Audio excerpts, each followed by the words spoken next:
Pressure होगा।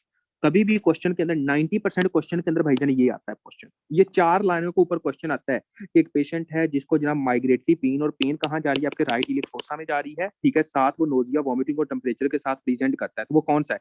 आपने कहना है कि ये कौन सा पेशेंट है आपका, एक तरह का मतलब कि आपने आंखें बंद करके ये कहना है कि ये जनाब आपका अपेंडिसाइटिस का पेशेंट है। अच्छा मुझे आप बताएं, ये कल मैंने आप पहले लेक्चर के अंदर जब आपका सर्जरी का हुआ था मैंने बताया था, अगर फॉर एग्जाम्पल क्वेश्चन के अंदर आता a female presented to emergency department with 2 months of the history of the amenorrhoea, मतलब कि 2 मंथ जो हिस्ट्री है वो कौन सी है, आपके मेंस्ट्रुएशन की नहीं है, मेंस्ट्रुएशन की नहीं है, एमेनोरिया की है, और वो कहते हैं कि उसके राइट इलियक फोसा में पेन है, तो ये क्या है? शाबाश, ये कल मैंने जब पढ़ा रहा था तो मैंने फुल डिटेल के अंदर बताया था, ये क्या है आपने बताना है। वेरी गुड इरफान, शाबाश, एक्टोपिक प्रेगनेंसी, ये कहता आपकी एक तरह की एक्टोपिक प्रेगनेंसी है, जो कि बहुत मेन इंपॉर्टेंट है, क्वेश्चन के अंदर पूछा जाता है, ठीक है, बहुत बार ये पूछा गया। अगर फॉर एग्जांपल क्वेश्चन ऐसे आता है कि patient a female which is presented to emergency department with 2 months of the history of the amenorrhoea with also hypertension and right iliac fossa pain, तो फिर क्या होगा? Rupture of ectopic pregnancy. Very good sir, तो आपने क्या बना rupture, जब for example blood pressure low होगा तो आपने कहना रप्चर ऑफ एक्टोपिक प्रेगनेंसी। तो ये पॉइंट्स आप लोगों को कवर होने चाहिए जो कि बहुत ज्यादा मेन इंपॉर्टेंस पॉइंट्स हैं। अब हम आते हैं आगे और आगे देख लेते हैं कि कौन कौन सी चीजें मेन इंपॉर्टेंस है। ठीक हो गया जी, अब आगे आते हैं। तो फॉर एग्जांपल इसके साथ और कौन से क्लिनिकल फीचर्स जो हैं जो आप लोगों को याद होने चाहिए? नंबर 5 आपने कहना है कि हाँ जी जनाब, pain aggravated by movement, pain relieved by rest. Movement के अंदर वही आ जाता है, स्नीजिंग, ये आपको ये सारी चीजें आ जाती हैं। ठीक होगा। नंबर 7 के अंदर आपको कौन कौन सी चीज का पता होना चाहिए कि इसके अंदर क्या होता है? मोस्टली आपकी कॉन्स्टिपेशन होती है, उसके बाद करती है आपकी एक तरह का बर्निंग मिक्सचरेशन होती है। कौन सी होती है आपकी एक तरह की बर्निंग मिक्सचरेशन होती है। ठीक हो गया जी, ये आप लोगों का क्लिनिकल फीचर्स कवर हुए जो आप लोगों को पता होने चाहिए। अब हम आते हैं जनाब नेक्स्ट पॉइंट की तरफ। कोई ऐसा बच्चा जहां तक किसी बच्चे का कोई क्वेश्चन है तो वो बंदा पूछ सकता है। अब हम आते हैं जनाब आपके साइंस की तरफ। क्लिनिकल फीचर्स हो गए, साइंस कौन कौन से होते हैं? अच्छा जी, मुझे बताना है जो साइंस होते हैं। अच्छा, साइंस क्या होता है? साइंस और सिम्टम्स में फर्क क्या होता है? साइंस वो होता है जो कि डॉक्टर जानता है, डॉक्टर जानता है। ठीक होगा, जो डॉक्टर को पता होता है उसको हम कहते हैं साइंस। सिम्टम्स वो होते हैं जो कि बंदे को पता होते हैं। ठीक होगा, फॉर एग्जाम्पल एक पेशेंट है, वो कहता है मेरे पेट में दर्द है। अब वो पेशेंट को पता है कि उसको कितनी दर्द है, हमें नहीं पता। लेकिन अगर फॉर एग्जाम्पल हमारे पास एक पेशेंट आता है, उसको बुखार है, हम हाथ लगा के हम जनाब एक तरह का आला इस्तेमाल करके हम पता लगा सकते हैं कि हाँ जी जनाब इसको कितना बुखार है। ठीक हो गया, तो जो डॉक्टर जानता है उसको साइन कहते हैं और जो पेशेंट खुद जानता है उसको सिम्टम्स कहते होते हैं। ठीक है, अब हम आ जाते हैं साइंस की तरफ। सबसे पहले आप लोगों को पता होना चाहिए, जैसा कि मैंने बताया था कि यहाँ से आपने देखना है कि इस तरह होता है एक तरह का शेप। ठीक है, यहाँ पे इस तरह होती है कि ये यहाँ पर आपने कहना है कि ये जनाब आपकी अम्बिलिकस हो गई। ठीक है, ये जनाब आपने कहना है कि ये इंटीरियर सुपीरियर इलियक स्पाइन है, इंटीरियर सुपीरियर इलियक स्पाइन है। ठीक हो गया, अब देखें यहाँ पर सबसे पहले ना आप लोगों को पता होना चाहिए कि अपेंडिक्स होती कहाँ है। मेन तो ये बात है ना कि अपेंडिक्स होती कहाँ है। देखें, आपने इवन तक के खुद भी अपनी बॉडी के अंदर ये चीज देख सकते हो कि अपेंडिक्स कहाँ होती है। अब हर बंदा अपनी बॉडी के ऊपर ये देख सकता है कि उसकी अपेंडिक्स कहाँ है। सबसे पहले आपने देखना है कि ये अम्बिलिकस को नोट करना है। जैसे आपने अम्बिलिकस को नोट किया तो इसके बाद आपने देखना है कि एंटीरियर सुपीरियर इलियक स्पाइन यहाँ पर है। इसके बाद ना आपने बिल्कुल एक सीधी लाइन लगानी है इस तरह। आपने क्या काम करना है, एक तरह की इस तरह एक सीधी लाइन लगानी है। अब जैसे आपने इस तरह एक सीधी लाइन लगा ली है ना, ठीक है, उसके बाद आपने इसको 3 हिस्सों के अंदर डिवाइड कर लेना है। फॉर एग्जाम्पल ये नंबर 1 हिस्सा हो गया, ये नंबर 2 हो गया, ये नंबर 3 हो गया। जो आपका नंबर 2 3rd पार्ट होगा ना, इधर से इधर तक 2 3rd पार्ट होगा, यहाँ पर अपेंडिक्स होगी। तो जो मोस्टली बंदे होंगे उसके अपेंडिक्स क्या होगी, एक तरह की ये वाला जो रीजन होगा यहाँ पर अपेंडिक्स होती है, और ये वाला जो रीजन यहाँ पर अपेंडिक्स होती है इसको हम कहते हैं मैकबर्नी पॉइंट। क्या कहते हैं? एक तरह का मैकबर्नी पॉइंट। ठीक हो गया, ये पॉइंट्स वेरी इंपॉर्टेंट है फॉर इंसिजन, फॉर इंसिजन, ठीक हो गया। लेकिन ये अभी मैंने क्यों बताया, अब आगे जाकर मैं बताऊंगा, ठीक है। अभी बताने का मकसद ये है कि आपको पता होना चाहिए कि यहाँ पर टेंडरनेस होती है, यहाँ पर क्या होती है, यहाँ पर टेंडरनेस होती है। क्यों? और भाईजान यहाँ पर जो आपकी अपेंडिक्स है वो इन्फ्लेम कर चुकी है, जब आप यहाँ पर हाथ लगाओगे तो यहाँ पर टेंडरनेस फील होगी। कहाँ होगी आपकी टेंडरनेस फील होगी। तो आपको पता होना चाहिए कि यहाँ पर क्या होगा, ये हिस्सा जो होगा वो टेंडरनेस होगा। नंबर वन आपको पता होना चाहिए, क्या होना चाहिए, एक टेंडरनेस होगा। उसके बाद इसकी इन्फ्लेमेशन की वजह से पता क्या होगा, इसके इन्फ्लेमेशन की वजह से सिर्फ यहाँ पर हालांकि इन्फ्लेमेशन है, ठीक होगा, हिस्सा यहाँ पर पेन है, यहाँ पर स्वेल है, लेकिन जब आप हाथ इसके इर्द गिर्द भी लगाओगे ना, फॉर एग्जाम्पल इधर हाथ लगा रहे हो, इधर लगा रहे हो, इधर लगा रहे हो, किसी जगह पर आप इधर लगा रहे हो, ठीक है, तो ये हिस्से पर जब आप हाथ लगाओगे तो आपको ये हिस्सा थोड़ा सा सख्त लगेगा। जब आप हाथ लगाते हो तो ये टफ लगेगा, ऐसा लगता है जैसे हार्ड सा हिस्सा हो, ठीक हो गया। जब आप यहाँ पर टच करने से जब आपको कोई हिस्सा हार्ड लगता है तो उसको हम कहते हैं रीबाउंड टेंडरनेस। क्या कहते हैं, आपका रीबाउंड टेंडरनेस। तो ये क्या होगा, हम दोनों चीजें देखेंगे अपेंडिसाइटिस के अंदर। मोस्टली 90% स्टूडेंट्स सिर्फ और सिर्फ रीबाउंड टेंडरनेस की वजह से अपेंडिसाइटिस के आंसर को गलत कर देते हैं। वो कहते हैं कि रीबाउंड टेंडरनेस तो होती है जनाब आपकी पेरिटोनाइटिस में, इसके अंदर नहीं होती। लेकिन प्लीज कभी भी इस क्वेश्चन को मिस नहीं करना। हमेशा जब भी अपेंडिसाइटिस की बात आए तो अपेंडिसाइटिस के अंदर रीबाउंड टेंडरनेस लाजमी होती है। ये बात आपने लाजमी याद रखनी है, क्योंकि इन्फ्लेमेशन की वजह से जो आपकी सराउंडिंग्स जो होती हैं वो भी टाइट हुई होती हैं, तो वहां पर भी हमें क्या मिलती है, एक तरह की रीबाउंड टेंडरनेस मिलती है। 2 पॉइंट्स कवर होंगे जनाब। अब देखें, हमने कहा कि हाँ जी जनाब, इसके अंदर क्या होता है, एक तरह का रीबाउंड टेंडरनेस होती है, टेंडरनेस होती है। और नंबर थर्ड कौन सा पॉइंट होता है वो बता दें, एलिवेटेड टेम्परेचर। टेम्परेचर जो होता है वो आपका ज्यादा होता है, एलिवेटेड टेम्परेचर। नंबर 4 क्या होता है, नंबर 4 ये होता है कि जब हम उसकी लैब करते हैं ना, लेबोरेटरी के अंदर जब हम करते होते हैं, तो लेबोरेटरी जब हम करते हैं तो लेबोरेटरी के अंदर उसके WBC जो होते हैं ना, ल्यूकोसाइट्स, क्या होते हैं आपके ल्यूकोसाइट्स, ल्यूकोसाइट्स उसका लेवल बढ़ा हुआ होता है, ल्यूकोसाइट्स का लेवल बढ़ा होता है। लास्ट टाइम भी एमसीक्यूज आया था, इस बार आपने मॉक टेस्ट भी करने, उसके अंदर भी एमसीक्यूज होगा, शायद आपने ये एमसीक्यूज पढ़ा भी हो। वेरी इंपॉर्टेंट एमसीक्यूज कौन सा, वो कहते हैं कि हाँ जी जनाब, एक पेशेंट है वो इमरजेंसी डिपार्टमेंट में आता है, उसके जनाब राइट इलियक फोसा पर पेन है, और उसके बाद वो जनाब उसको फीवर भी है, एनोरेक्सिया भी है, और उसके वहां पर क्या है, एक तरह की पस है, एक तरह की पस अकामुलेशन है। तो ऐसा कौन सा आपका इम्यून सेल्स होगा, ये ऐसा कौन सा आपका ल्यूकोसाइटिक सेल होगा जो सबसे पहले इंजरी वहां पर पहुंचेगा, वहां पर जिसकी कंसंट्रेशन ज्यादा होगी। तो आप लोगों ने एक बात अपने माइंड में रख लें, जब तक भी हम एज अ डॉक्टर प्रोफेशन काम करेंगे, ये बात आपने हमेशा अपने माइंड में रखनी है कि जहां पर भी पास होगी ना, वहां पर न्यूट्रोफिल्स लाजमी होंगे, वहां पर न्यूट्रोफिल्स लाजमी होंगे। ये वेरी इंपॉर्टेंट एमसीक्यू है जो आपको कवर होना चाहिए। तो आपने पता क्या कहना है कि यहाँ पर कौन सा था आपका, न्यूट्रोफिल्स का आंसर बनता, ठीक है। इसका आंसर जो बनता था वो क्या बनता था आपका, न्यूट्रोफिल्स। तो आपने बताना है कि हाँ जी जनाब, जो आपकी अगर पूछा जाए कि सबसे जो पहले जो सेल्स आपकी इंजरी वाली जगह पर जाते हैं वो कौन से होते हैं, आपके न्यूट्रोफिल्स होते हैं। अगर क्वेश्चन के अंदर पूछा जाए कि पस है वहां पर, आपने कहना न्यूट्रोफिल्स है। जब तक बंदे की बॉडी में पस रहती है ना, तब तक न्यूट्रोफिल्स बंदा की वो जान नहीं छोड़ते।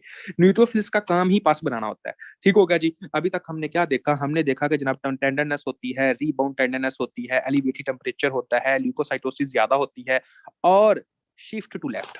अभी शिफ्ट टू लेफ्ट का क्या मतलब है भाई, ये शिफ्ट टू लेफ्ट क्या पंगा है।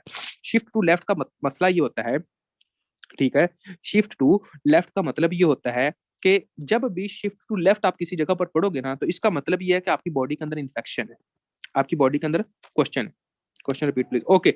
अब जब भी आप शिफ्ट टू, 1 मिनट में बताता हूँ, ये वाला करवा दूं, जब भी शिफ्ट टू लेफ्ट आप पढ़ोगे तो आपने क्या कहना है कि आपकी बॉडी के अंदर एक तरह की इन्फेक्शन चल रही है, ठीक हो गया। तो मुझे अब आप लोगों ने एक बात बतानी, अब यहाँ पर अपेंडिसाइटिस के अंदर इन्फेक्शन चल रही है कि नहीं चल रही, ये बता दें। जब किसी बंदे को अपेंडिसाइटिस होती है तो उसको इन्फेक्शन होती है कि नहीं होती, बताएं जल्दी करें, उसको इन्फेक्शन होती है, तो उसमें जो लेफ्ट शिफ्ट होगा वो लेफ्ट की तरफ जाएगा या राइट की तरफ जाएगा, शिफ्ट उसका लेफ्ट की तरफ जाएगा। जब भी किसी बंदे को इन्फेक्शन होती है तो इसके नतीजे में जो शिफ्ट होता है वो किधर जाता है, आपका लेफ्ट की तरफ जाता है। अब मेरी बात को आगे समझने, जो मैंने क्वेश्चन किया था, देखें क्वेश्चन इस तरह आया था कि एक तरह का एक पेशेंट है, वो जनाब आपके पास प्रेजेंट करता है और उसके राइट इलियक फोसा पर पेन है, साथ उसको ये एक ग्राफिकल रिप्रेजेंटेशन होती है जिसकी वजह से हम शिफ्ट इसको कहते होते हैं, ठीक है। सबसे पहले आपको पता होना चाहिए कि एक पेशेंट है जो कि इमरजेंसी डिपार्टमेंट में आपके प्रेजेंट किया, और उसके जनाब राइट इलियक फोसा पर क्या थी, एक तरह की पेन थी, ठीक होगा। साथ उसको फीवर और उसका टेम्परेचर था। ऑन इन्वेस्टिगेशन पता चला कि वहां पर पस सेल्स का लेवल बहुत ज्यादा है, ऑन इन्वेस्टिगेशन पता चला कि वहां पर पास सेल्स बहुत ज्यादा हैं। अब उन्होंने पूछा कि ऐसे कौन से सेल्स होंगे जिनका लेवल वहां पर बहुत ज्यादा होगा, या जिनकी कंसंट्रेशन बहुत ज्यादा होगी। तो जब भी ये पूछा जाए ना कि पास सेल्स बहुत ज्यादा हैं जिनकी कंसंट्रेशन बहुत ज्यादा होगी, ऐसे कौन से सेल्स हैं, तो आपने आंखें बंद करके आपने कहना है न्यूट्रोफिल्स। आपने क्या कहना है इसका? न्यूट्रोफिल। जब भी क्वेश्चन पस के बारे में आए, क्वेश्चन के अंदर ये पूछा जाए कि पस से और कौन सा सेल्स होगा, आपने कहना न्यूट्रोफिल। जब भी ये पूछा जाए कि फर्स्ट लाइन इंजरी को जो डिफेंड करते हो तो वो सेल्स कौन से हैं, आपने कहना न्यूट्रोफिल। ठीक है, तो ये जो पॉइंट्स थे ये आप लोगों को पता होना चाहिए जी। ठीक है, अब मैं सारे साइंस के बारे में लिख देता हूँ, होप्स आप लोगों को फिर इजीली समझ आ जाएगी कि हाँ जी जनाब ये साइन वाली क्या बात थी। ठीक है, साइंस, साइंस क्या होते हैं। देखें ये टॉपिक्स में फुल डिटेल के अंदर इस वजह से बहुत ज्यादा करवा रहा हूँ क्योंकि इसके अंदर से एमसीक्यूज लाजमी आते हैं। ये टॉपिक्स आपका ऐसा है जिसके अंदर से एमसीक्यूज, कुछ टॉपिक्स ऐसे हैं जिसके अंदर से एमसीक्यूज आना ही आना है, चाहे जो मर्जी कर लें। ये क्वेश्चन अपेंडिसाइटिस का जो क्वेश्चन जो था, अपेंडिसाइटिस का जो क्वेश्चन था, उसमें से क्वेश्चन हमें भी आया था, उसमें से क्वेश्चन हर मतलब के बंदे को आया हुआ था। मोस्टली आपके अजीनोफिल्स बढ़ते होते हैं, अजीनोफिल्स और बेसोफिल्स के लेवल को चेंज होती है जब आपके पैरासाइट्स का पैरासाइटिक इन्फेक्शन होती है। ठीक है, अजीनोफिल्स और बेसोफिल्स दोनों के लेवल में चेंजिंग आती है। ठीक है, आपको पता होना चाहिए। अब हम आते हैं जनाब आपके साइंस के अंदर, तो सबसे पहले आपको पता होना चाहिए कि क्या होता है, एक तरह का टेम्परेचर होता है बंदे के अंदर। उसके बाद क्या होता है, एक तरह की टेंडरनेस होती है बंदे के अंदर। उसके बाद आपको पता होना चाहिए कि रीबाउंड टेंडरनेस होती है बंदे के अंदर। ठीक हो गया। उसके बाद आप लोगों को पता होना चाहिए कि टैकीकार्डिया भी लगा दें। क्या होता है आपके एक तरह का टैकीकार्डिया। क्यों टैकीकार्डिया? क्योंकि भाईजान इन्फेक्शन इन्फ्लामेशन है, इस वजह से जनाब आपका टैकीकार्डिया। ठीक है, आपकी हार्ट बीट बढ़ जाएगी। उसके बाद आपने क्या कहना है कि एक तरह का ल्यूकोसाइटोसिस होती है, ल्यूकोसाइटोसिस होती है। उसके बाद आपने बताना है कि इसके अंदर क्या होता है, एक तरह का शिफ्ट टू लेफ्ट होता है, शिफ्ट टू लेफ्ट होता है। ये होता है जनाब आपके साइंस। तो साइंस तक कोई भी ऐसा बच्चा जिसके माइंड में किसी भी तरह का कोई क्वेश्चन है वो बंदा पूछ सकता है। एनीवन, शाबाश। अब हम आते हैं आगे और आगे देखते हैं कि आगे कौन सा पॉइंट है आप लोगों का। अब आगे जनाब दो तीन पॉइंट्स हैं जो कि आपके आते हैं लोकल साइंस के। लोकल साइंस क्या होते हैं, नेक्स्ट हम जो डिस्कस करने लगे हैं वो कि आपके लोकल साइंस है। मैं सारा इंशाल्लाह ये पॉइंट्स आपको दोबारा भी बताता जाऊंगा, आपके एमसीक्यू पॉइंट्स साथ साथ डिस्कस भी होते जाएंगे और सारी चीजें आपकी इसके अंदर ही कवर होती जाएंगी। अब हम आने लगे हैं कि लोकल साइंस क्या होते हैं। देखिए लोकल साइंस के बारे में आप लोगों को कुछ इंपॉर्टेंट पॉइंट्स हैं जो आप लोगों को कवर होने चाहिए और इंशाल्लाह आप लोग कर भी लोगे इजीली। इसके अंदर कोई रॉकेट साइंस वाला सीन भी नहीं है। देखें फॉर एग्जाम्पल आपने कहना है कि हाँ जी जनाब ये बंदा एक तरह का इस तरह है, ये बंदा जनाब एक तरह का इस तरह है। ठीक हो गया, तो सबसे पहले एक मिनट, ठीक हो गया जी। अब देखें यहाँ पर उसकी क्या एक तरह की एम्बिलिकस है, यहाँ से जनाब उसका राइट इलियक फोसा यहाँ पर है फॉर एग्जाम्पल। हमको पता है कि उसका जो मैकबर्नी पॉइंट है वो ये बन रहा है। ठीक हो गया। अगर तो अगर तो फॉर एग्जाम्पल एक बंदा है, ठीक हो गया, उसके जनाब ये वाला हिस्सा कौन सा आपका राइट वाला हिस्सा है, ये वाला हिस्सा कौन सा आपका लेफ्ट वाला हिस्सा है। अगर यहाँ पर डीप पालपेट किया जाए, डीप पालपेट का मतलब ये होता है कि अगर बंदा अपने हाथ की उंगलियों से यहाँ पर जोर से हाथ दबाता है लेफ्ट साइड पर, क्या होता है, लेफ्ट साइड पर अगर अपना हाथ जोर से दबाता है और ये जोर से दबाने से जो पेन है वो जनाब इधर से इधर जाए, इधर से इधर जाए, तो इस साइन को कहते हैं रोवजिंग साइन। क्या कहते हैं, एक तरह का, इस साइन को कहा जाता है एक तरह का रोवजिंग साइन। Very important point. अगर हम पालपेट करें लेफ्ट साइड को और पेन जो जाए वो राइट साइड पर जाए, ठीक हो गया, तो आपने क्या कहना है कि ये वाला जो साइन होता है उस साइन को हम क्या कहते होते हैं, एक तरह का रोवजिंग साइन कहा जाता है। ठीक हो गया। उसके बाद आगे आ जाएंगे, आगे क्या सीन होता है। रोवजिंग साइन के बारे में मेरे ख्याल में आप लोगों को पता चल गया होगा।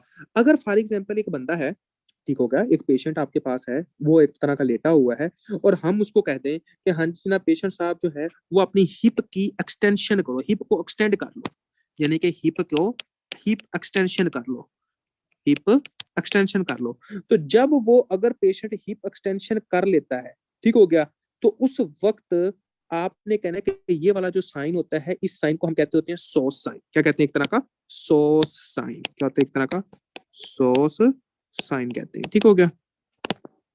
आपने क्या कहना है कि अगर फॉर एग्जांपल एक पेशेंट हमारे पास आता है और वो जनाब उसके क्या एक तरह का, जब हम उसको कहें कि हाँ जी जनाब अपनी टांग को एक्सटेंड करो, अगर तो टांग को एक्सटेंड करने के साथ, अगर टांग को एक्सटेंड करने के साथ उसकी पेन बढ़ जाती है और पेन यहाँ पर होती है, राइट इलियक फोसा में होती है, तो हम इसको क्या कहेंगे, एक तरह का ये साइन कौन सा आपका सॉस साइन है। ये वाला जो साइन होता है इसको हम क्या कहते हैं, एक तरह का सॉस साइन होता है। ठीक हो गया जी।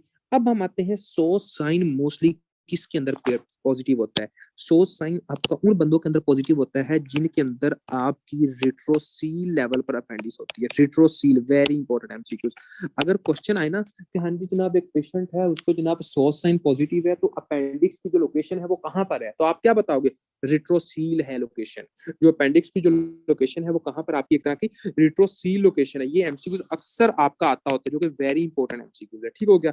अगर फॉर एग्जांपल अभी तक मैंने दो साइन बताए, एक मैंने रोजिंग साइन बताया, एक मैंने आपका सोर्स साइन बताया। रोजिंग साइन मैंने कहा है कि अगर फॉर एग्जांपल यहाँ पर हम एक तरह का पालपेट करें और इधर से जो है वो जनाब आपकी दर्द जो है वो जनाब आपके राइट साइड पर जाए तो इसको हम कहते हैं सोर्स साइन। ठीक हो गया। उसके बाद मैंने बताया कि अगर अगर हम जनाब हिप को एक्सटेंड करते हैं और एक्सटेंड करने के साथ आपकी जो पेन होती है वो जनाब यहाँ पर हो तो इसको हम कहते हैं सोर्स साइन। और सोर्स साइन जो होती है वो किसके अंदर पेन होता है? आपके एक तरह का रेट्रोसी लेवल पर। अच्छा जी, अब मेरी बात को थोड़ा सा गौर कीजिएगा। अगर फॉर एग्जांपल हमारे पास एक पेशेंट आता है, ठीक हो गया, उस पेशेंट के अंदर हम उसकी लेग को फ्लेक्स करते हैं और इंटरनल रोटेट करते हैं, इस तरह अंदर की तरफ लेकर आते हैं, फ्लेक्स करके अंदर की तरफ लेकर आते हैं। उस साइन को कहते होते हैं जब हम फॉर एग्जांपल लेग्स को क्या करते होते हैं, एक तरह का फ्लेक्स करते हैं और जनाब आपकी जो लेग होती है उसको अंदर की तरफ लेकर आते हैं। तो इसके नतीजे में आप लोगों को पता होना चाहिए कि जो जो साइन होता है उसको हम कहते हैं अपटूरेटर साइन। क्या होता है? आपके एक तरह का अपटूरेटर साइन। और अपटूरेटर साइन जो होता है ये पॉजिटिव होता है आपकी पेल्विक अपेंडिक्स के अंदर। अगर किसी बंदे को पेल्विक अपेंडिसाइटिस हो जाए तो ये भी आपका बहुत ज्यादा मेन इंपॉर्टेंट एमसीक्यूज है। मेरे ख्याल में अब आप लोगों को पता चल गया होंगे कि लोकल साइंस कौन कौन से। तो लोकल साइंस में से मोस्टली आपको पता होना चाहिए, एक रोजिंग साइन होता है, एक जनाब आपका सोर्स साइन होता है, एक जनाब कौन सा साइन होता है आपका एक तरह का अपटूरेटर साइन होता है। अपटूरेटर साइन अगर किसी बंदे के अंदर पॉजिटिव है, ये एमसीक्यूज आया हुआ था, ये एमसीक्यूज था आपका कि अपटूरेटर साइन जो होता है वो किसके अंदर पॉजिटिव होता है। तो आपने कहना है कि अपटूरेटर साइन जो पॉजिटिव होता है वो पेल्विक अपेंडिक्स के अंदर होता है।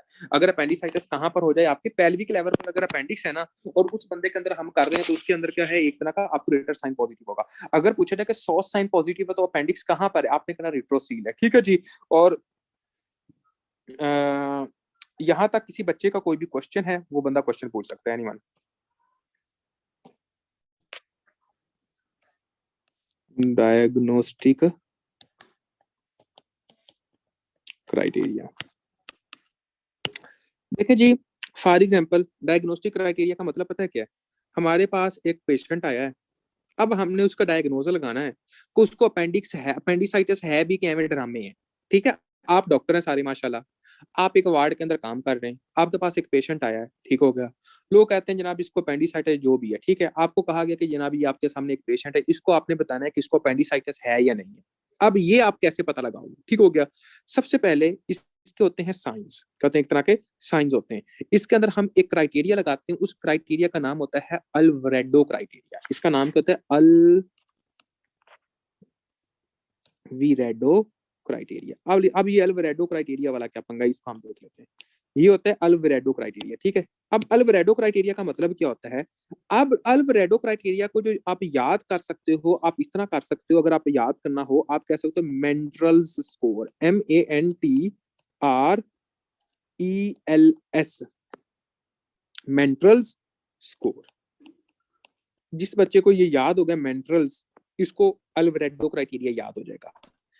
अच्छा जी, जो चीजें हमने पीछे पढ़ी हैं वही होंगी, कोई और बात नहीं होगी इसके अंदर।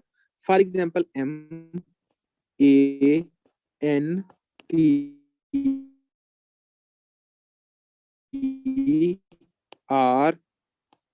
लोगों ने बताने। हमने माइग्रेटरी पेन पढ़ा था किसी जगह पर?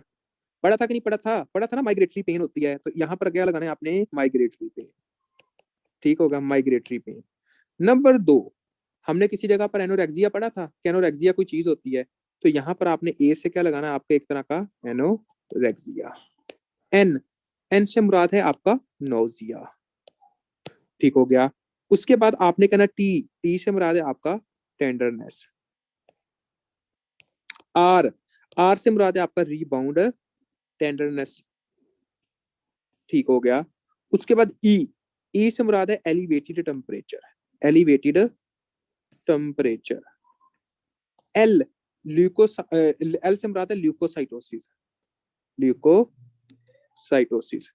S, shift to left. अब मुझे आप लोगों ने बताना है कि इसमें से कोई ऐसी चीज जो हमने ना पढ़ी हो, कोई ऐसी चीज जो हम लोगों ने ना पढ़ी हो, बता सकता है कोई बंदा? हम लोगों ने ये सारी चीजें पढ़ी हैं, जब मैं आप लोगों को पढ़ा रहा था तो मैंने एक एक पॉइंट आप लोगों को फुल डिटेल के अंदर पढ़ाया था कि हाँ जी जनाब, आपका माइग्रेटरी पेन होती है, एनोरेक्सिया होता है, नोजिया होता है, टेंडरनेस होती है, रिबाउंड टेंडरनेस होती है, एलिवेटेड टेम्परेचर, ल्यूकोसाइटोसिस और शिफ्ट टू लेफ्ट होता है। अब मेरी बात को गौर करना है, सबके साथ नंबर 1 लगाना है, इसके साथ भी 1, इसके साथ भी 1। टेंडरनेस जहां पर आ जाएगा वहां पर आपने 2 लगाने हैं, ठीक हो गया। रीबाउंड टेंडरनेस पर भी 1, एलिवेटेड जो है फॉर एग्जांपल टेम्परेचर वहां पर भी 1, ल्यूकोसाइटोसिस पर भी 2 और यहाँ पर भी 1। इनके नंबर है, ठीक हो गया। अब हम देखते हैं कि टोटल नंबर ये है कितने। टोटल जो नंबर हैं वो बनते हैं 10 नंबर। टोटल नंबर कितने आपके? 10 नंबर, ग्रेड 10 बन गए। अच्छा मेरी बात पे गौर कीजिएगा, अगर फॉर एग्जांपल क्वेश्चन के अंदर आता है कि हाँ जी जनाब, a patient presented to emergency department with migratory pain, anorexia, nausea and fever, what is your diagnose? बता दें, शाबाश। हाँ जी, अगर वो कहते हैं कि एक पेशेंट है, उसको जनाब हम बताते हैं उसको माइग्रेटरी पेन है, एनोरेक्सिया है, नोजिया है और उसके साथ उसको क्या है, मतलब के माइग्रेटरी पेन है, तो इसका जो आप लोग जो इसका बताएंगे वो कौन सा ऑप्शन होगा आप लोगों का? जल्दी करें, जल्दी करें।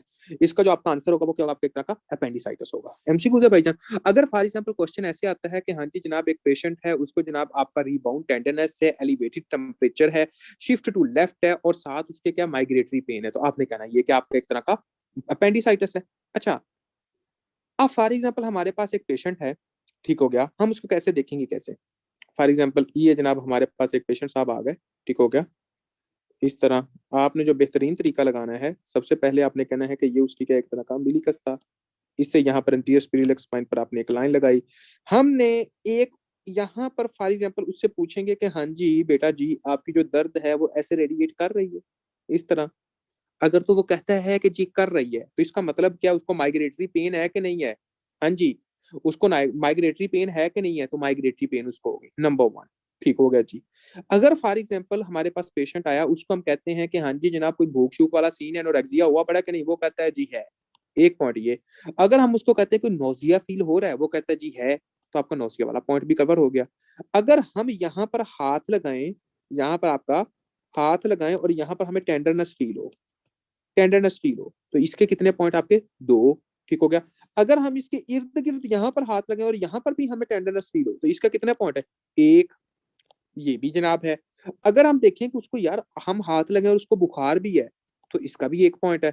और हम जब उसकी सीबीसी करें और सीबीसी जो ब्लड की रिपोर्ट है उसके अंदर जनाब ल्यूकोसाइटोसिस हुई हो, यानी कि ल्यूकोसाइट का लेवल बढ़ा हो, तो हम क्या कहेंगे? उसका भी 2 पॉइंट है। और जब ल्यूकोसाइटोसिस बड़ी होती है, यानी कि ल्यूकोसाइट्स का लेवल ज्यादा होता है, तो शिफ्ट कहाँ जाता है? लेफ्ट की तरफ जाता है। तो इसको हम कहते हैं मेंट्रल्स क्राइटेरिया। फिर हम क्या कहते हैं कि ये जो बंदा है वो कौन सा है? अपेंडिसाइटिस का पेशेंट है। तो कभी ऐसा हुआ है कि अगर किसी बंदे को अपेंडिसाइटिस हुई हो तो डॉक्टर ने कहा हो कि भाईजान घर ले जाओ, कोई मसला ही नहीं है, बंदा ठीक हो जाएगा? कभी ऐसा हुआ हो आपके यहाँ? कभी किसी जगह पर ऐसे हुआ हो? ठीक हो गया। कभी ऐसे हुआ? ऐसा होता ही नहीं है। जब डॉक्टर को पता चलता है कि ये अपेंडिसाइटिस है, डॉक्टर को नहीं भी पता चलता अपेंडिस